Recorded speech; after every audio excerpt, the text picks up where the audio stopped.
Hey guys, hopefully you guys can hear me good. Hey!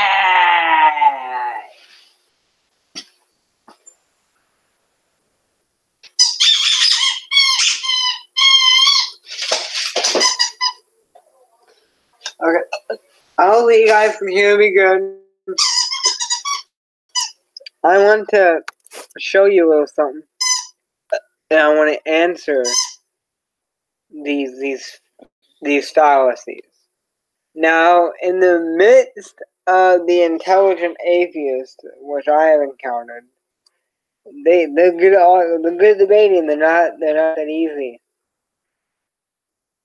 But in the midst of their so-called good logic and so-called in the midst of their intelligence, they too make fallacies. This guy missed it. He at least put on. He at least committed one fallacy, and that was thinking, while confronting me. I'll show you a little something.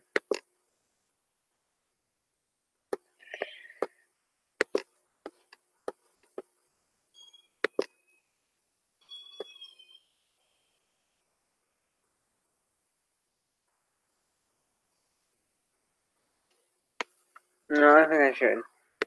I'll just basically tell you what he said.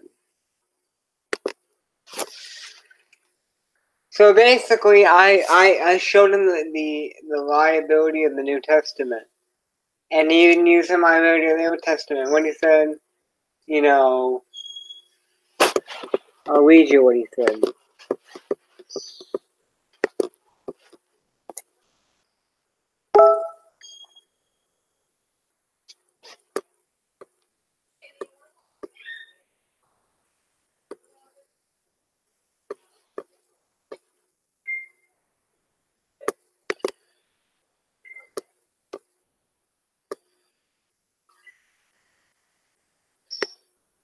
So funny. So I showed him that he said, to answer the question, you are using a ridiculous fallacy argument according to you because the stack of copies is very large. The content has been created as reliable equals nonsense. Oh, this is. So he said I'm using a file. So he wants to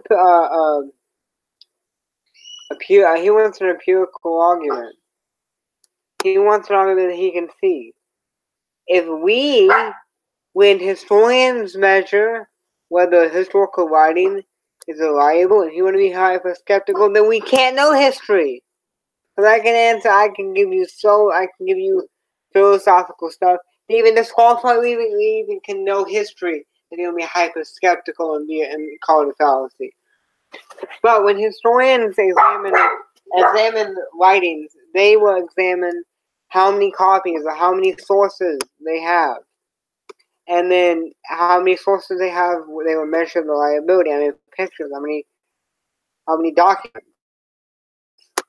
That's how historians measure the reliability of something. And you wouldn't object if to measure, let's say Abraham Lincoln's existence.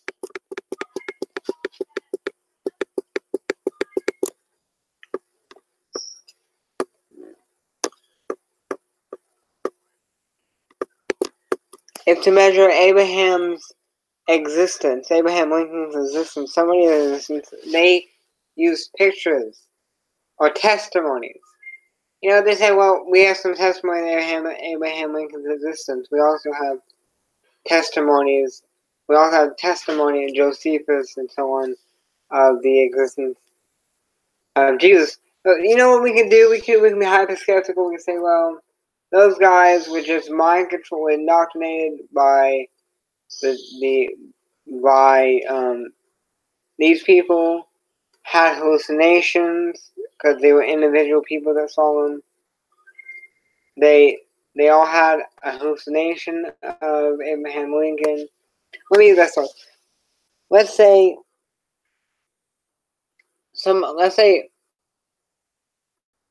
Tiberius Caesar, right? Let's say we have documents of him and evidence of him. And if you want to use an argument, because we have like 10 sources of Tiberius Caesar, doesn't mean he existed. Then you can go right ahead. But that's actually logical. If we have documentation of somebody's existence, like if somebody dies and we don't have anything but documents, then the more documents or the references to his existence, to their existence, and the more probability of the corruption of the documents measures liability for those documents to be corrupted. And if they fit historian criteria to be reliable documentation, that makes them reliable. That's not fallacy. That's how historians measure documents. And you would not use the same argument with like secular peoples that existed, but you use it for the New Testament, you hypocrite. But let's examine. That's pretty much begging the question. Give me an argument that supports your conclusion. It's not double standard. We're begging the question, examining evidence, and making an assertion, not supporting your assertion.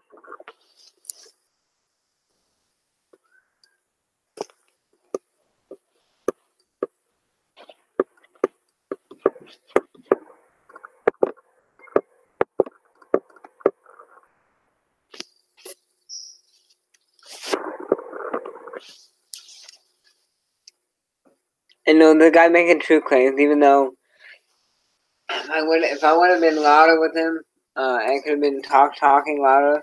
I could have been louder with them because they get my point. I bet across better. But look at his logic.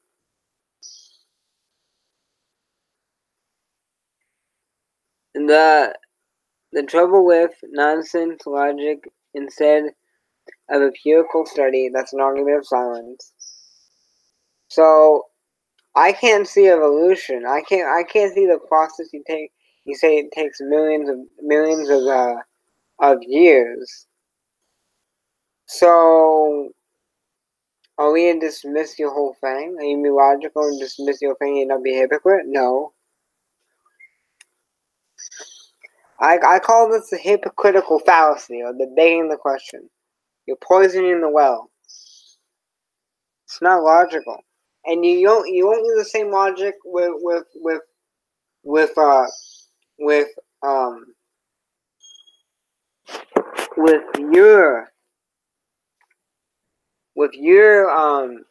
your sources, with your ideology.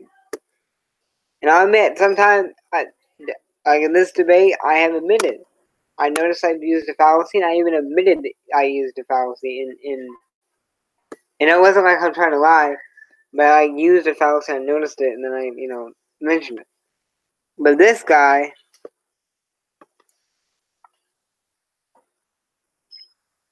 so when I use because I like to be honest, and I would admit, I would, you know,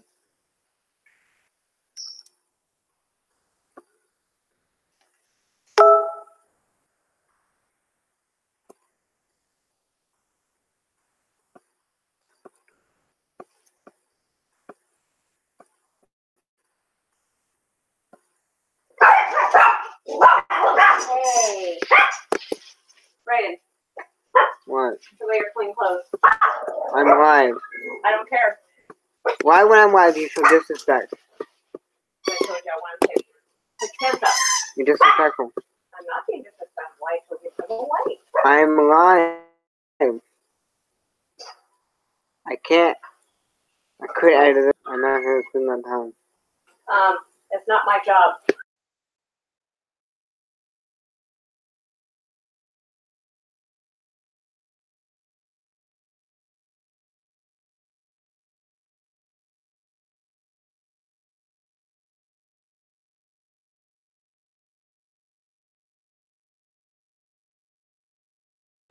Hold on, guys.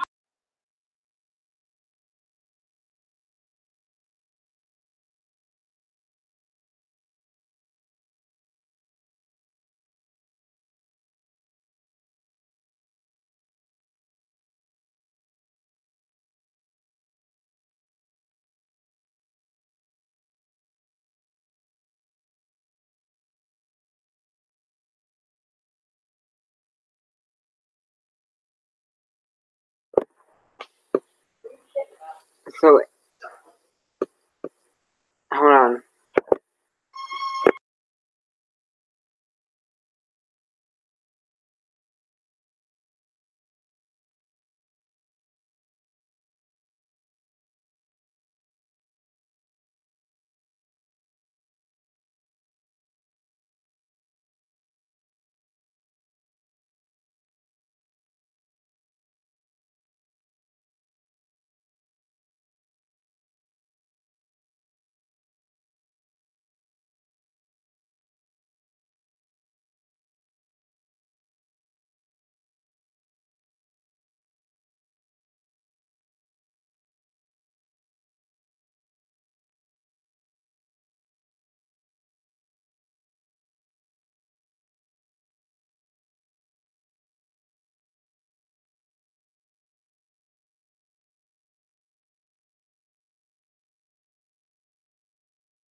Okay, let me finish answering this foolish response. And it's ignorant. See, I want you to really, well, I don't be prideful because by God's grace I understand, I know history.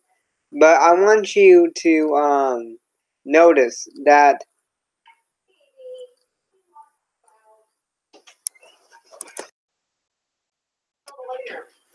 no, I don't need to say that. But just know a lot of like all in law is historically, especially specifically church history, is fallacious. That means he's foolish. He's ignorant to history. These atheists are a bunch of hypocrites. Because they are hypocrites. They're walking contradiction.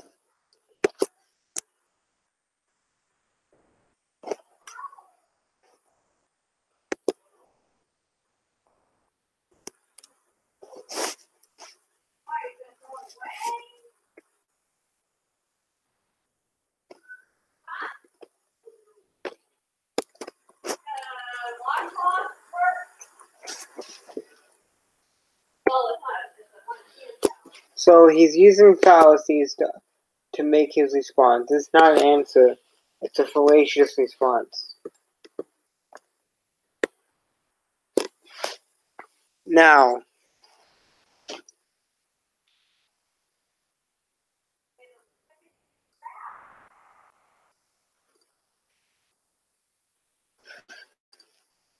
so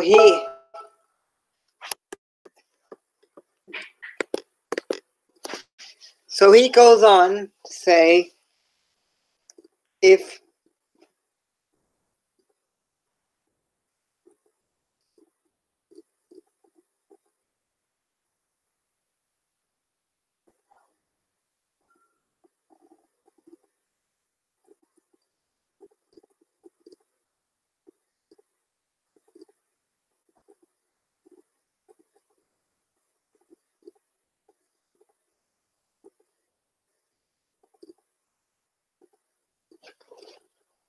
I'm not gonna be upset.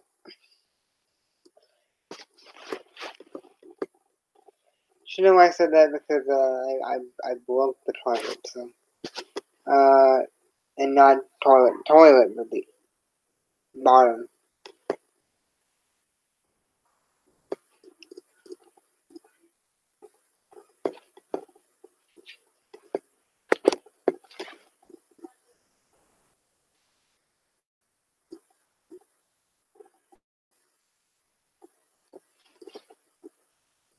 Give me a second, guys.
Sorry, but you know,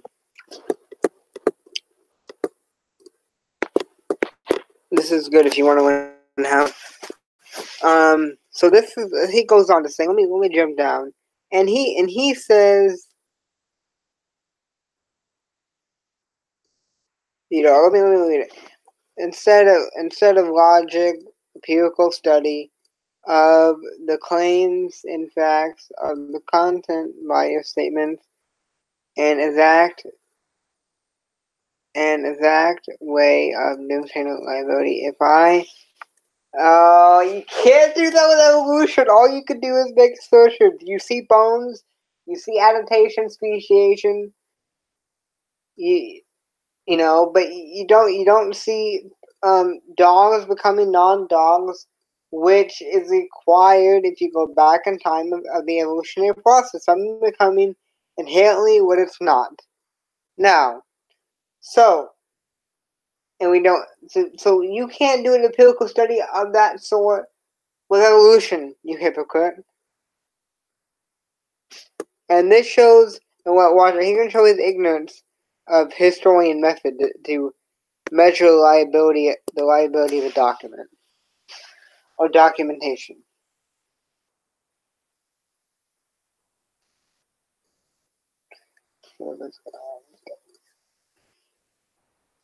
The liability, if I stacked a mile high of Superman comic books against one math book, I would have demonstrated the liability of the Superman comic book. That's not what they do. Oh, that's not what they do. That's not the logic they're using, and they use it for other documentation. And you don't understand that.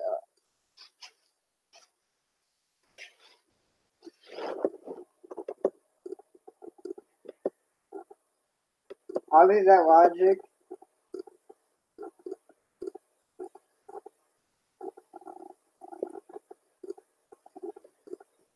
Oh, such a hypocritical fallacy. Oh, that's not what they're doing. They measure to see if it matches historical or fictional criteria. If it matches it, then they can measure the likelihood of corruption in that document, and since the document is more probable not out of all the other secular documents not to be corrupted, it's counted to be reliable. The method they use they use it for other documentation, even secular documentation, to measure the liability of the documentation is not as narrow as he made it sound, where that argument is fallacious. So he's ignorant.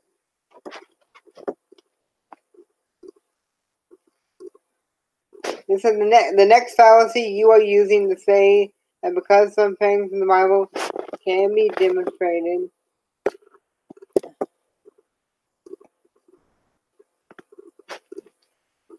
to be true, that would mean the totality of it must be true. Guess what? You can say you can demonstrate some things are evolutionary, and then you guys make the argument, you atheists, evolution is true. They do it all the time. They switch and bait all the time. They say, you know what? If we can show this in the evolutionary process is true, thus the whole thing is true. You hypocrite! All these people are these atheists are hypocrites.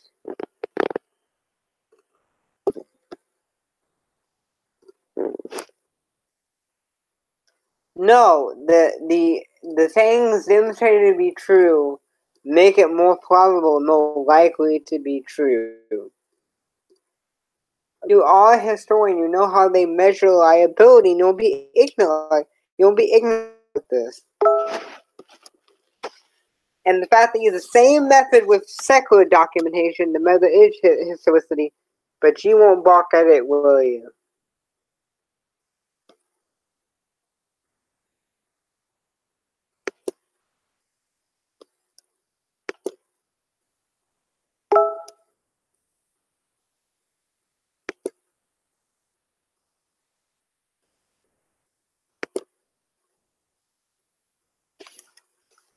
And then he attacks Ron Wyatt being a fraud. And let me just get off this because I could be the sending like ungodly stuff, and I don't want to be tempted.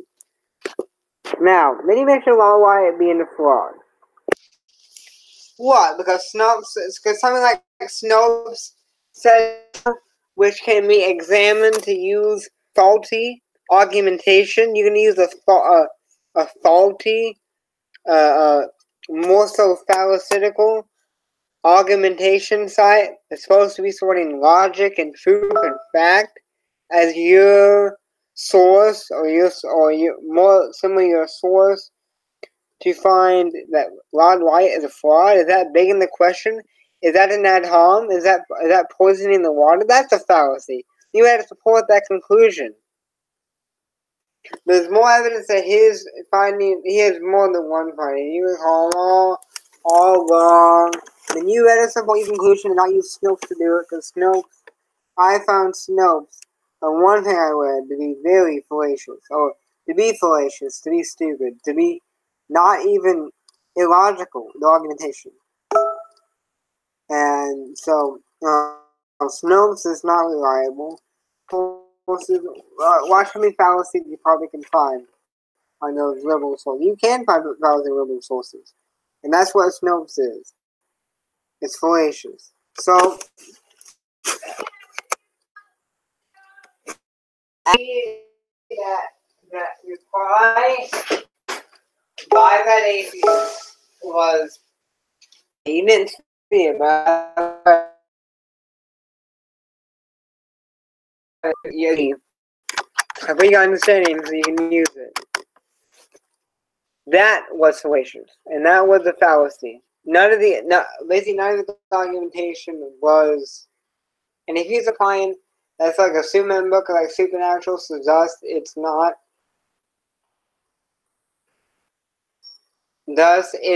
natural. There's an old fallacy against miracles. Since we can't really demonstrate them all the time, a lot, it's not really more probable to happen in normal and normal activity. Thus, it doesn't happen. The old fallacy to use against supernatural things or spiritual things is old philosophical fallacy that Bartolman uses. That's a fallacy that does prove we diminish our ability of a supernatural. And he is so how about some hypocrite? So he can believe in some simulation which he cannot really observe. It's not an almighty God because of his foolish reasoning.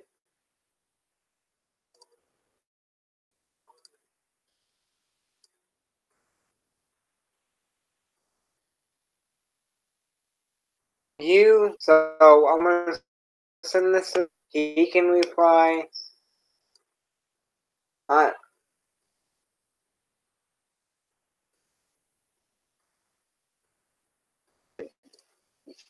You don't really have to. Of course, given his nature is not seen totally in the natural physical realm, you're not going to see it.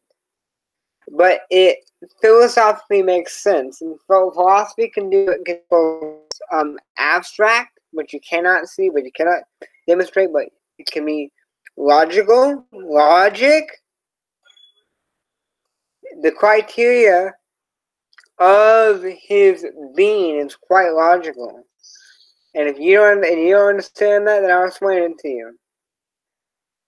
So stupid. These guys are hypocrites. Guys, not saying I haven't been caught in hypocrisy, but guys, be blessed. But I would work on that because I'm not some hypocrite. But guys, be blessed in the name of Jesus Christ. See you guys. Bye.